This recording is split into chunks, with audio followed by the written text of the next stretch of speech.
یہ تو وہ ساری چیزیں تھیں جو میں نے آپ کے سامنے بیان کی، یہ مسلمات میں سے ہیں۔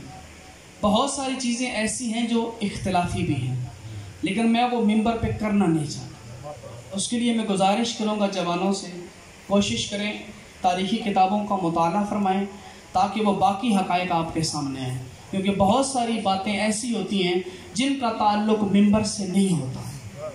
اور میرے خیال میں یہاں آج نوبت ہی اسی وجہ سے گئی ہے کہ جو باتیں اس ممبر پر کرنے والی نہیں تھی، ہم نے وہی باتیں کرنا شروع کر دی۔ جو کام میرا نہیں وہ میرا حق میں نہیں بنتا کہ میں یہاں کروں۔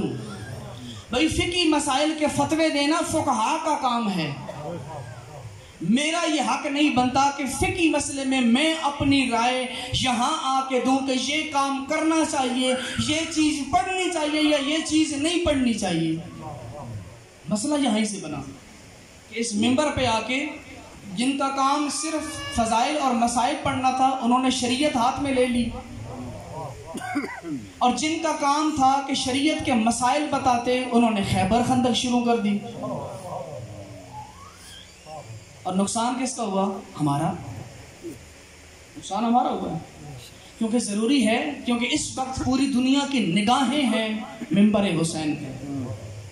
اس پر بولنے والوں کو پوری توجہ کے ساتھ گفتگو کرنی چاہیے، کیونکہ آپ کا ایک ایک جملہ دشمن یہ سمجھ کے نہیں سنتا کہ یہ ذاکر بول رہا ہے، مولوی بول رہا ہے، یہ غالی بول رہا ہے، یہ مقصر بول رہا ہے۔ وہ یہ کہہ رہا ہے شیعوں کا ممبر ہے اور حسین کے ممبر سے بول رہا ہے۔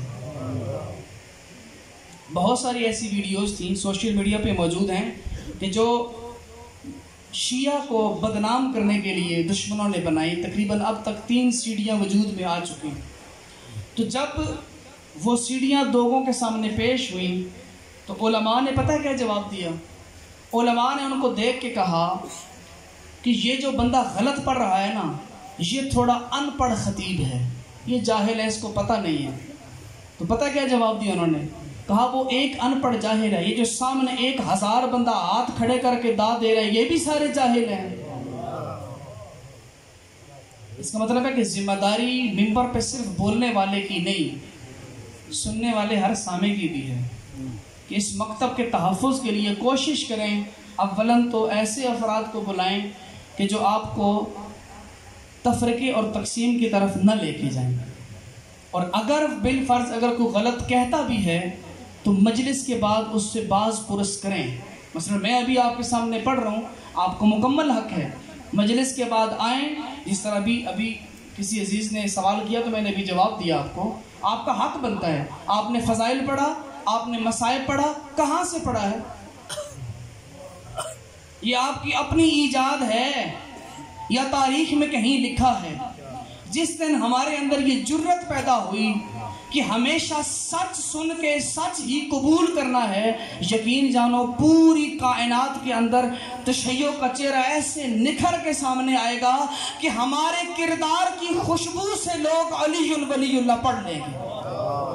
ہمیں بولنے کی ضرورت نہیں، ہمیں